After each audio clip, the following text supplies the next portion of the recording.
noster quies in celis, purque fom pries assemblée les gens. Voudrais voir ta face en Dieu. Bonjour et bienvenue dans un nouvel épisode d'Ecclesia Catholica. Je suis Maxime Georgel et aujourd'hui je compte vous parler de la vie et de l'œuvre de Anselme de Canterbury. Alors vous vous en rendez compte, nous n'abordons pas l'histoire de l'Église de façon chronologique puisque je vous parle d'un personnage du Moyen-Âge. La raison en est simple, Étienne Omnes et moi-même ne sommes pas des professeurs d'histoire ni même des étudiants, nous sommes simplement des passionnés d'histoire de l'Église et donc puisque j'ai étudié récemment Anselme, je me sens capable de vous en parler. Commençons donc par tracer les grandes lignes de sa vie. Anselme est né dans l'une des nombreuses familles nobles d'Europe au début du XIe siècle, et puisqu'il avait peu de chances de faire carrière en politique, il est devenu moine bénédictin. Il est connu pour son intelligence remarquable et il est devenu, pour les 17 dernières années de sa vie, archevêque de Canterbury, d'où son nom. Sa vie a été marquée par des conflits avec les rois anglais, et c'est surtout sur ces conflits que je vais m'arrêter. Guillaume II, ou William Rufus, aussi appelé le Rouge pour sa couleur de cheveux, est le troisième fils de Guillaume le Conquérant, et il a régné de 1087 à 1100. Probablement une des seules bonnes choses qu'il ait faites durant son règne fut de nommer Anselme évêque de Canterbury. On dit qu'il a hérité de tous les défauts de son père sans prendre une de ses qualités. Il méprisait le clergé. On dit de lui qu'il craignait Dieu un peu et les hommes pas du tout. Il n'était pas marié et préférait vivre dans l'immoralité. On dit encore de lui qu'il se levait en homme plus mauvais chaque matin et se couchait en homme encore plus mauvais chaque soir. Bref, vous voyez le personnage. Il a pillé l'église, les monastères. En seulement 4 ans, il a changé 30 cimetières en jardins royaux simplement pour satisfaire sa passion pour la chasse, qui lui a finalement coûté la vie. Quand l'archevêque de Canterbury mourut, il a tout d'abord voulu laisser le siège vacant, et c'est ce qu'il a fait pendant 4 ans. Mais sur le conseil de beaucoup, il a fini par céder et par nommer Anselme. Il est difficile d'imaginer 2 hommes plus éloignés l'un de l'autre. Anselme était connu pour sa sagesse et sa piété. Il est donc devenu évêque en 1093 et a travaillé immédiatement à ranimer la discipline qui avait disparu durant les 4 ans où le siège était resté vacant. À cette époque, et nous reviendrons peut-être sur cet événement dans un autre épisode, se produisait le grand schisme d'Occident. Pour faire simple, plusieurs personnes prétendaient être papes et l'Église était divisée entre ceux qui reconnaissaient tel pape et ceux qui s'attachaient à tel autre. Le roi Guillaume II était en faveur du pape français Clément III, tandis que Anselme était en faveur de Urbain II. Le roi voulait donc que Anselme reçoive ses habits d'évêque de Clément, tandis que Anselme a refusé et les a reçus de Urbain. Le roi fut agacé par tout cela, puis par le fait que Anselme ne voulait pas se plier à ses exigences financières. Il l'a donc convoqué pour être jugé, mais Anselme a refusé de comparaître puisque les cours civiles n'avaient pas de droit dans les affaires de l'Église. Anselme obtint du roi l'autorisation de se rendre à Rome en 1097, mais après coup, un peu comme le pharaon regrettant d'avoir laissé partir les Israélites, le roi anglais a regretté de le laisser partir. Il a envoyé une troupe pour l'arrêter et lui prendre toutes les offrandes qu'il voulait apporter avec lui à Rome. Anselme est donc arrivé à Rome comme un exilé et il y fut reçu chaleureusement par le pape. Comme on pouvait s'y attendre, Urbain a menacé Guillaume d'excommunication et a déclaré maudit quiconque acceptait une investiture d'un évêque réalisée par ce roi. En août 1100, comme nous l'avons dit, le roi mourut à la chasse, en recevant une flèche. On ne sait pas vraiment s'il s'agit d'un accident ou d'un assassinat, mais tout le monde semblait bien soulagé par sa mort. Toutefois, ce n'était pas la fin des problèmes pour Anselme, car Guillaume avait eu la bonne idée d'avoir un enfant, qui devint donc roi à son tour. Le nouveau roi, Henri Ier, était un bien meilleur roi que son père. Il a fait revenir Anselme d'exil, mais il a ravivé la controverse autour de l'investiture des évêques. Il a lui-même établi différents évêques, puis demandé qu'Anselme les consacre, ce qui ne plaisait pas tellement à Anselme, et donc Anselme a toujours refusé. Et c'était parti pour un deuxième exil. La reine, qui appréciait beaucoup Anselme, essayait de servir de médiateur, en lui disant que le compromis pouvait être utile ici. Le pape de l'époque, qui était alors Pascal II, excommunia lui aussi les évêques qui acceptaient d'être investis par Henri. Henri a donc voulu être conciliant, il a rencontré Anselme en Normandie, et ensemble ils ont fait appel au pape, qui a décidé de reconnaître les évêques investis par Henri, à condition qu'ils n'en investissent plus à l'avenir. La décision fut ratifiée en août 1106. Henri a plus ou moins respecté son engagement, il n'a plus investi d'évêque, mais il a quand même fait comprendre clairement quelle personne il désirait sur les sièges vacants. Anselme a pu revenir en Angleterre, il a été reçu triomphalement par la reine. En 1107, donc un an plus tard, un concile s'est réuni à Westminster, non pas pour y écrire la célèbre confession de foi, mais pour que le roi y ratifie qu'il abandonnait le privilège d'investir des évêques. Pour la fin de sa vie, Anselme fut un ami de la famille royale. Et même durant l'absence d'Henri sur le continent en 1108, il a été son régent et était chargé de s'occuper de la famille royale. Il mourut en 1109, son impact sur l'archevêché de Canterbury fut immense et son siège resta vacant pour les 5 années qui suivirent. Voilà donc un peu sa vie politique et les grandes lignes de sa vie personnelle. Mais Anselme est surtout connu comme père de la scolastique, c'est un penseur exceptionnel. La scolastique, pour faire simple, ça désigne le fait de faire de la théologie dans les écoles. Aujourd'hui on dirait académique. Mais ça fait aussi référence à une méthode particulière organisée sous forme de questions-réponses. La scolastique utilise les catégories philosophiques pour faire de la théologie. Par exemple, je vais vous lire un extrait de Jean Calvin où il procède de la même manière que les scolastiques, c'est-à-dire qu'il va utiliser des catégories développées par Aristote pour parler de l'expiation, de l'œuvre de Christ.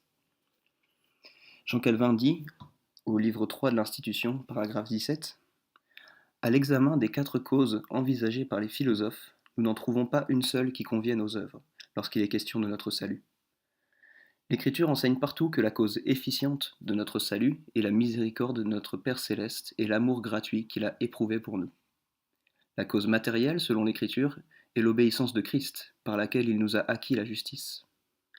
À propos de la cause dite instrumentale ou formelle, que dirons-nous qu'elle est, sinon la foi ? Jean a rassemblé ces 3 causes dans la phrase « Dieu a tant aimé le monde qu'il a donné son Fils unique, afin que quiconque croit en lui ne périsse pas, mais qu'il ait la vie éternelle. » La cause finale, pour l'apôtre Paul, est la démonstration de la justice de Dieu et la glorification de sa bonté. Donc là, on voit clairement Jean Calvin qui utilise les 4 types de causes distinguées par Aristote et qui les applique à la théologie. Et donc c'est ça la scolastique, c'est utiliser les catégories philosophiques, raisonner sous forme de questions-réponses. La scolastique, c'est vraiment une recherche de la précision dans les formulations. Et parfois c'est réputé pour être froid, de la théologie de tour d'ivoire qui est inaccessible. Mais ce qui nous étonne aussi, c'est que Anselme et les scolastiques à sa suite étaient aussi des mystiques, c'est-à-dire des gens qui avaient des expériences spirituelles fortes, qui dédiaient beaucoup de temps à la prière. Et au Moyen-Âge, il n'y avait pas du tout d'opposition entre ces deux mondes. Très souvent, un scolastique était mystique, un mystique était scolastique.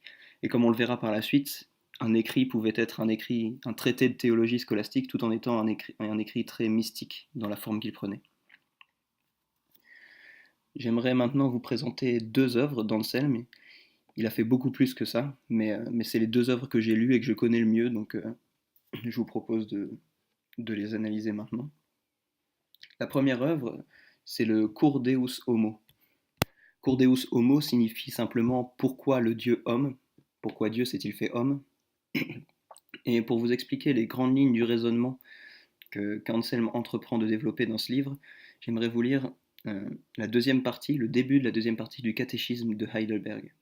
Alors pourquoi lire un catéchisme protestant pour expliquer la pensée d'un philosophe médiéval ? Tout simplement parce qu'il y a une continuité fondamentale entre la théologie de la Réforme et la théologie médiévale, et c'est ce qu'on va voir là en lisant à partir de la question 12 du catéchisme de Heidelberg. Question 12.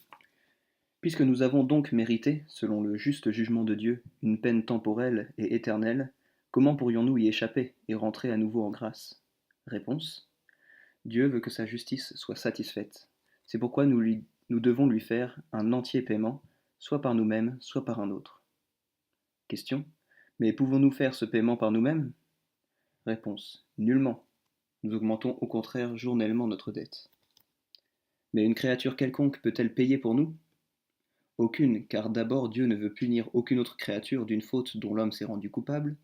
Ensuite, aucune simple créature ne peut supporter le poids de la colère éternelle de Dieu contre le péché, ni en délivrer d'autres. Quel médiateur et libérateur devons-nous alors chercher ? Quelqu'un qui soit un vrai homme et qui soit juste, et qui cependant soit plus fort que toutes les créatures, c'est-à-dire qui soit en même temps vrai Dieu. Pourquoi doit-il être un vrai homme qui soit juste ? Parce que la justice de Dieu exige que la nature humaine qui a péché paie pour le péché. Mais un homme qui serait lui-même pécheur ne pourrait pas payer pour le péché des autres. Pourquoi doit-il être en même temps vrai Dieu? Pour que, par la puissance de sa divinité, il puisse supporter le poids de la colère de Dieu dans son humanité et nous acquérir et nous rendre la justice et la vie. Mais qui est ce médiateur qui est à la fois vrai Dieu et un vrai homme qui soit juste? Notre Seigneur Jésus-Christ, qui nous est donné pour notre délivrance et notre justice parfaite. Donc voilà, en quelques questions, le catéchisme résume vraiment très bien cet écrit d'Anselme, le Cur Deus Homo. C'est un écrit qui est organisé en 2 livres avec un certain nombre de chapitres, mais qui est surtout intéressant dans sa structure, puisqu'il est fait sous forme d'un dialogue imaginaire entre Boson, l'élève de Anselme, et Anselme lui-même. Et donc Boson pose des questions, Anselme répond et développe vraiment cet argument pour la nécessité d'un Messie. Anselme dit que la nature humaine a péché aux yeux de Dieu, parce que nous avons tous péché, parce que Adam a péché, et donc que c'est dans cette nature humaine que doit être fait le paiement pour nos péchés. Mais en même temps, il voit bien que un homme ne peut pas compenser pour ses péchés, puisque Anselme dit que tout ce que nous pouvons faire pour Dieu, c'est ce que nous lui devons déjà. Donc, quand on fait une bonne œuvre, on n'apporte rien à Dieu, c'est ce que nous lui devons, donc on ne peut pas compenser nos péchés. Et c'est pour ça qu'il faut quelqu'un qui puisse apporter une justice bien supérieure à ce que nous-mêmes nous pourrions faire. Ici, j'aimerais faire un petit commentaire en montrant comment la théologie médiévale peut éclairer un débat moderne. Je ne sais pas si vous êtes au courant, mais en théologie, il y a un débat classique sur l'étendue de l'expiation que Christ a accomplie à la croix. Et ce débat est souvent formulé ainsi. Est-ce que Christ est mort pour tous, ou est-ce qu'il est mort seulement pour les élus? En fait, la théologie des premiers réformés et la théologie médiévale, et comme le montre Richard Müller dans ses écrits, la théologie d'une bonne partie des calvinistes, ce n'est pas celle qui est couramment présentée comme calviniste. C'est-à-dire que on ne considère pas qu'à la croix, Christ a payé uniquement pour les élus, ni même qu'il a payé pour tout le monde. En fait, on pense que c'est un faux débat. On pense que l'expiation que Christ a accomplie à la croix n'est pas tellement en termes de quantité d'individus, mais en termes de nature. Christ a assumé la nature humaine dans son incarnation, et c'est en tant que représentant de l'humanité qu'il est mort à la croix. Et donc se poser la question, est-ce que Christ est mort pour telle quantité de personnes ou telle autre quantité? Ça a peu de sens, ça serait comme se demander si Christ, en étant incarné, avait revêtu la nature de tant de personnes ou de tous les hommes. Ça n'a aucun sens, il a revêtu la nature humaine que tous connaissent. Par contre, et c'est là le point commun entre tous les calvinistes, c'est que nous croyons que Christ avait une intention quand il est mort et que son intention était effectivement de sauver uniquement les élus. Mais pour ce faire, il a dû revêtir la nature que tout le monde porte. Ça explique le double langage de l'écriture qui parle de temps en temps de l'expiation en termes universels et de temps en temps en termes particuliers.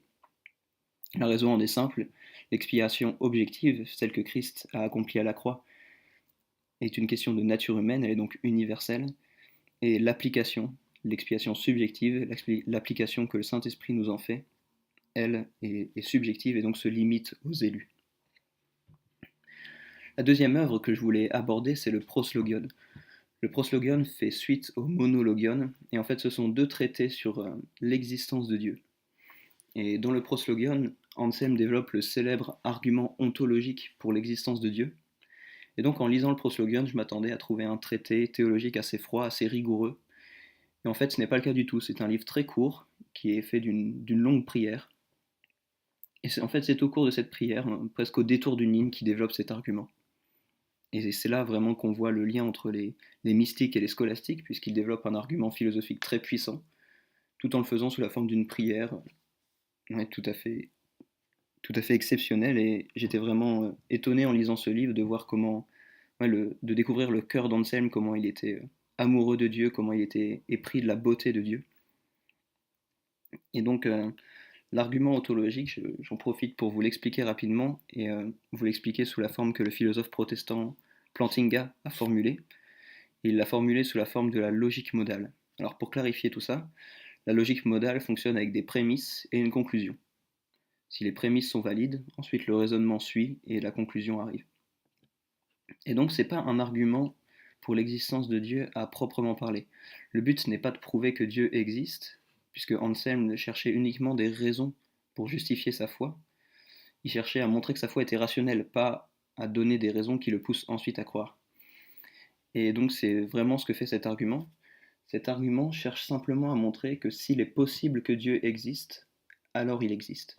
Et donc les philosophes athées qui ont attaqué cet argument n'ont pu que critiquer l'idée qu'il est possible que Dieu existe, puisque l'argument est irréfutable, vu qu'il respecte les lois de la logique modale.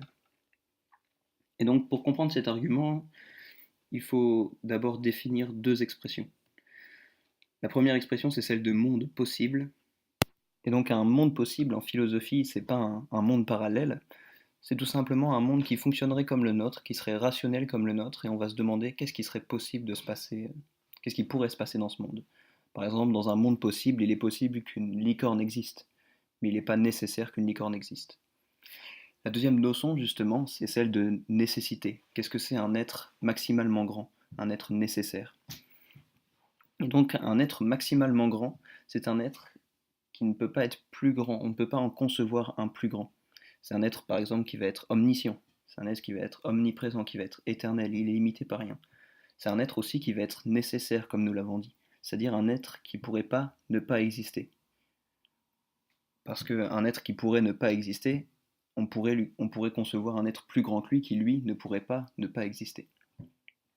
Bien, maintenant qu'on a ces deux notions en tête, la première prémisse, donc, c'est de dire il est possible qu'un être maximalement grand existe.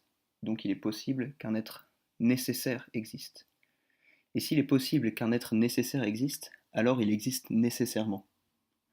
Donc je ne sais pas si vous voyez l'argument, peut-être que vous vous dites « Ah mais c'est un raisonnement circulaire, on vient de définir que cet être était nécessaire et donc il existe nécessairement. » Mais c'est pas ça, encore une fois, souvenez-vous que c'est pas un argument qui cherche à prouver l'existence de Dieu, mais qui cherche à prouver que s'il est possible qu'il existe, alors il existe. Parce que s'il est possible qu'un être nécessaire existe, alors il existe. Et donc, comme je le disais, la seule solution pour les philosophes athées, ça a été de dire qu'il n'était pas possible qu'un être nécessaire existe. Donc voilà pour l'argument d'Anselme qu'il développe dans le Proslogion. Voilà comment le philosophe protestant Alvin Plantinga le reformule. Anselme, il est aussi connu comme étant augustinien, c'est-à-dire dans la tradition d'Augustin. On dit que c'est le deuxième Augustin, on dit que c'est la voix d'Augustin. Et donc, en tant qu'augustinien, il avait aussi une notion très claire de la grâce de Dieu. On le voit partout, dans le cours Deus Homo, partout il proclame que ses œuvres ne peuvent pas satisfaire Dieu et donc il y a besoin d'une expiation. On le voit aussi dans un traité qu'il a écrit à destination d'un mourant pour lui expliquer comment bien mourir, justement. Et il explique à ce mourant, il dit une phrase touchante, il dit « Regarde uniquement au mérite de Jésus-Christ ». Et donc on voit vraiment qu'en tant qu'augustinien, il avait une vision claire de la grâce de Dieu et des mérites du Christ. Voilà, j'espère que dans cet épisode, vous compreniez un peu mieux le but d'Ecclesia Catholica. Le but, c'est d'étudier certaines portions de l'histoire de l'Église et de voir aussi leur pertinence pour aujourd'hui. On a vu que la vie d'Anselme pouvait être pertinente par la scolastique, puisque c'est une méthode qui a continué par la suite. Elle ne s'est pas arrêtée avec Anselme, et elle a été utilisée par exemple par Jean Calvin, elle est encore utilisée aujourd'hui. On a vu aussi que les arguments développés par le cours Deus Homo avaient continué dans la pensée réformée et qu'elles pouvaient être utiles pour résoudre des débats modernes comme celui autour de l'expiation. Et on a vu que des écrits comme le Proslogion développaient des arguments philosophiques qui étaient utilisés encore aujourd'hui par des philosophes protestants. Et donc, voilà, par cet exemple, vous pouvez voir en quoi l'histoire de l'Église est pertinente aujourd'hui, mais vous pouvez voir aussi en quoi l'Église antique et l'Église du Moyen-Âge est en continuité avec l'Église de la Réforme. C'est quelque chose sur lequel on va sûrement insister plus d'une fois, mais la Réforme, c'est pas une révolution. L'idée, ce n'est pas d'envoyer balader tout ce qui s'est passé avant nous, mais c'est d'en tirer le meilleur et de tout examiner à la lumière de la Bible. Et donc, on a vraiment des richesses dans l'histoire de l'Église dont il serait dommage de se priver. Et le but de ce podcast, c'est de les faire redécouvrir. J'espère aussi que vous avez une idée plus claire de la vie d'Anselme et de son principal apport à la théologie et à la philosophie. Voilà, on vous demande d'être indulgent avec la qualité de ce podcast, puisque ce sont nos premiers épisodes. En tout cas, pour ma part, c'est parmi les premières fois que je participe à un podcast, et je suis malade aujourd'hui, donc la qualité n'est pas forcément optimale. Et sur ce, je vous dis à bientôt, on se retrouve pour un prochain épisode d'Ecclesia Catholica. La prochaine fois, ce sera avec Étienne Omnes. Pater noster, qui es in celis,